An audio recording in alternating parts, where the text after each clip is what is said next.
Bueno, ¿y qué pasó con este helicóptero? Bueno, cuando termina la serie, lo venden a una empresa alemana de alquiler de aviones que se llamaba Blue Helicopter Alliance.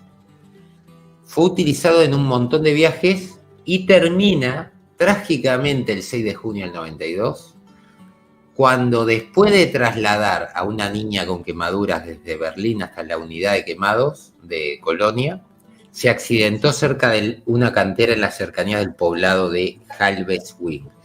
Lo que dicen es que había una visibilidad de 30 metros y el piloto se llevó por delante una montaña. Y terminó cayendo de la montaña y bueno, hay fotos, terrible. Pero bueno, cumplió su última misión luego del aire. Si te pones a pensar. Qué increíble que de golpe, no sé, seas un piloto civil y te digan, hemos comprado, tenemos un helicóptero nuevo. ¿Ah, sí? Sí, lobo del aire. Bueno, imagínate, volé lobo del aire. Yo para mí, a este helicóptero lo debe haber santificado Skippy. Sí, Skippy. Esto tiene la mano de Skippy. Hoy me leo el libro de Skippy. Bueno, y quería hablarles un poco de, y esto va a ser lo feo, ¿qué fue del actor? Y un poco explicar, mirá lo que es esta imagen, está buena, con las ametralladoras laterales. Esto es un Lego, por lo que estoy viendo, no tiene pinta de ser el... Mirá la UCI, mirá la UCI lo que es. Te querés matar. Pero este no, claro, esto no es un concepto, ¿no? Claro. Mirá esa UCI lo que es. No, acá, Puede ser hay no, es una mini UCI esa. Creo que es una mini UCI. Puede ser de plástico, ¿no? Pero bueno, en realidad en Estados Unidos es más fácil conseguir una verdadera que una de plástico. Sí, no sé, pero... De hecho, a ella creo que la ingresan después, a esta protagonista. No me acuerdo si fue en la segunda temporada.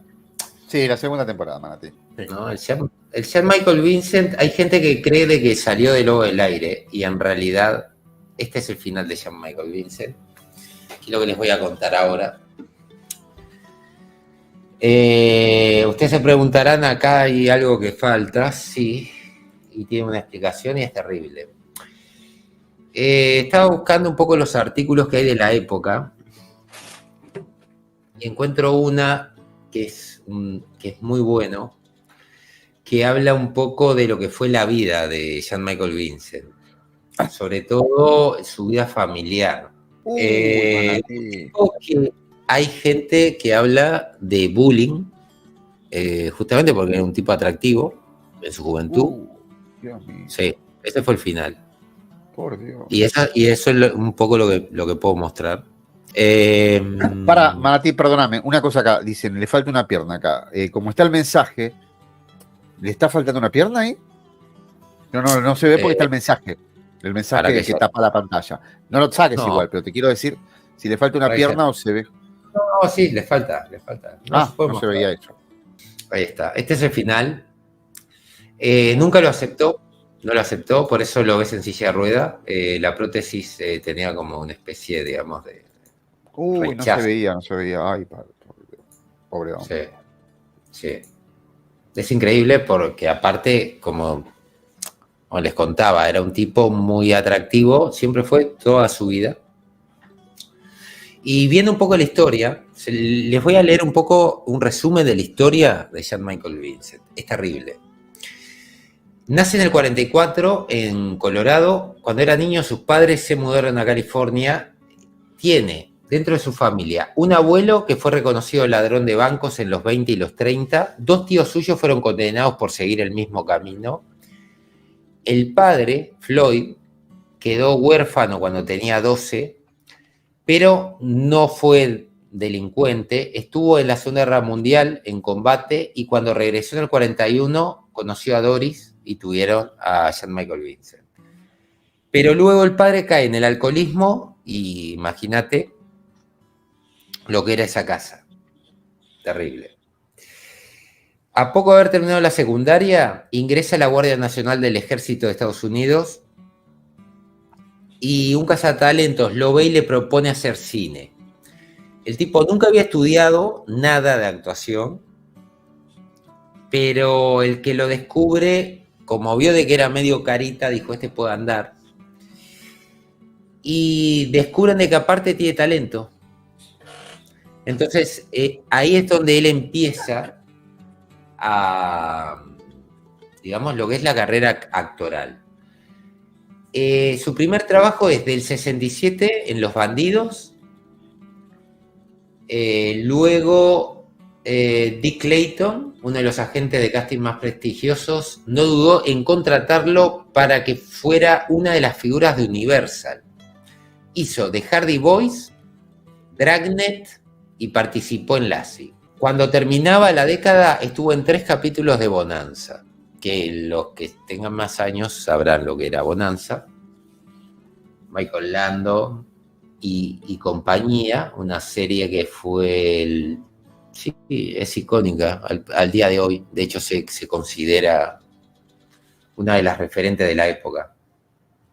Después trabajó en el 70 en The Tribe, The Persuaders. Hizo una comedia, The World's Greatest Athlete, de Disney. En el 74, Buster and Billy, en donde hizo un desnudo total, y ahí ya está. Lo vieron, digamos, sin ropa a Vincent y chau, ya sos famoso, ¿no? En el 78 hizo Hopper, el increíble. En los 80 hizo Stringfellow, Hawk, y luego del aire. Lo que ganaba eran $200,000 por capítulo. Que era una fortuna, obviamente. El actor mejor pago de la industria, pero a su vez el suceso provocó que lo rodearan las amistades de ocasión y oportunistas. Fue en ese preciso momento en el que la droga ingresa a su vida. El consumo de alcohol también fue en ascenso, un cóctel letal. Por eso quería dejar esta imagen, ¿no? Alguien me decía cuando trabajaba en un lugar acá que se llama el Piñero del Campo, que es una especie de hogar de ancianos estatal, un hospital estatal en realidad. Bueno, acá está un ejemplo de esa frase. Una frase que me dijo una docente que me acompaña desde entonces. Eso es lo que le pasó a Jan Michael Vincent, básicamente. Fue arrestado en varias oportunidades por peleas en bares o conducir ebrio y de ser apercibido por llegar tarde a las grabaciones. Vincent decidió buscar ayuda, pero nada fue sencillo. El final de Lobo del Aire estuvo vinculado a los problemas que tenía Jan Michael Vincent. Al final de ese trabajo empezó a ser también el propio Jan Michael, quien continuó trabajando a buen ritmo, pero en proyectos de bajo presupuesto. Los directores, los encargados de contratarlo, sabían lo que generaba y lo que podía dar, pero al mismo tiempo dependían de sus adicciones. O sea, era un tipo jodido para trabajar. La prensa de aquellos años aseguraba que su paso por los centros de rehabilitación no era más que una estrategia para evitar ir a prisión y que en realidad sus estadías allí jamás le sirvieron. Bajo efectos de alcohol, el actor tuvo accidentes automovilísticos graves que lo tuvieron al borde de la muerte. El primero en el 92, estuvo internado un buen tiempo en terapia intensiva, pero siguió adelante. El segundo, 4 años más tarde, terminó con varias costillas fracturadas y hasta se quebró 3 vértebras del cuello. Eso le generó una lesión en sus cuerdas vocales y el tono de su voz cambió, volviéndose carrasposa. Yo en las películas que vi, las últimas de él, se notaba así. Era como Marlon Brando en El Padrino. No me di cuenta, yo no lo vi, Manatí. No. Mirá vos, sí, no sabes las películas que no. Vos sabés que uno en particular tuve que ver los créditos porque me daba la impresión que podía ser, pero decía, no puede ser Michael Vincent. Y era. Un año antes ya se había separado, obviamente. Está bien, Lisa se fue y lo bien que hizo, pero en medio de un escándalo que incluyó denuncias por violencia de género. La justicia lo declaró culpable y Vincent tuvo que pagarle $374,000 y una vez más terminó en el centro de rehabilitación. Participó en la película Red Line, en el que apareció con la cara hinchada y varios golpes que se intentaron disimular con maquillaje. Nunca hubo una aclaración de qué pasó, pero creen de que fue una de las peleas de Michael Vincent que ya era conocido, ¿no? En el 2000 tuvo otro desacato con la ley y terminó con 60 días de cárcel. En 2008 ya nadie lo contrataba. La industria dijo, no te aguanto más. Volvió a chocar su auto y el colapso lo tuvo en el 2012 cuando, producto de una infección, los médicos debieron amputar su pierna derecha. Desde entonces usó una prótesis que le costaba similar. Yo creo que el tipo rechazó la prótesis. No podría verla. Y prefirió usar la silla de ruedas. Qué increíble. ¿Viste la podadora atrás? La bordeadora. A ver. Mirá. Ah, mira. Sí. Increíble, Sí. ¿eh? Estás en todos los detalles, Manatí. ¿Viste? No. Es parecida a una que tengo, por eso. A esa altura, Jan Michael Vincent vivía en soledad y sobrevivía con sus ahorros, hasta que terminó por contraer una deuda de más de $700.000, según contó el mismo actor en 2018. Poco se supo de él en los últimos años. Y el 10 de febrero del 19, a la edad de 73, sufrió un paro cardíaco. Lo más lindo es que, por lo que comentan, la gente, los medios se enteraron un mes después de la muerte. Pasa Es eso. un gran actor que se enteran un mes después. Sé que alguien les dijo, che, ¿sabés quién se murió? Jan Michael Vincent. Y lo que pasa es que yo creo que esta persona, Manatí, ya al final estaba directamente, no era él ya, ¿no? Da pena, la verdad, llegar así. Da pena, ¿no? Es un tipo muy bueno, realmente fue al menos un gran actor, y quería compartirles las fotos de este artículo, al menos para que vean, porque creo que este artículo en parte muestra de las mejores y de las peores fotos de Vincent, ¿no? Acá lo tienen un poco, ya acá fue posterior a lo del aire. Era un tipo que tenía pinta, esta ya la vimos. Pero acá lo tienen de joven, ¿no? Un tipo que realmente tenía todo prácticamente para haberle ido bien, ¿no? Fue él mismo el que termina destruyéndose, ¿no? A veces dicen de que el peor enemigo de uno es uno mismo. Seguramente. Qué joven que estaba en lo del aire. Y tendría 40 años, capaz, o 30 y algo.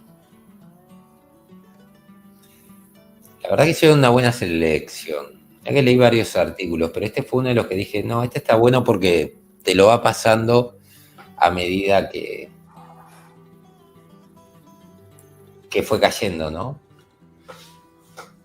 Pero bueno, esa era la historia que tenía para hoy y sobre todo recordar, ¿no? Lo que fue un buen actor, malo para él mismo, una vida complicada. Y esto es lo que pasa cuando cometes un montón de errores, ¿no? Atrás del otro. Él no tenía contención familiar, creo que sería lo único que se podría decir. Nunca se habló de amigos, realmente. Y creo que eso también lo termina aislando y bajo la familia en la cual nació. A veces también, a ti hay que decir la verdad, el exceso de dinero puede llegar a resultar hasta complicado. Hay gente que se marea, ¿eh? Claro, pero eso muchas veces viene también de dónde venís, ¿no? Y los valores que tenés o los traumas que puedas haber generado. Hay otros artículos que exploran más la infancia y fue terrible la infancia. Sufrió bullying toda su adolescencia. Ese es el tema.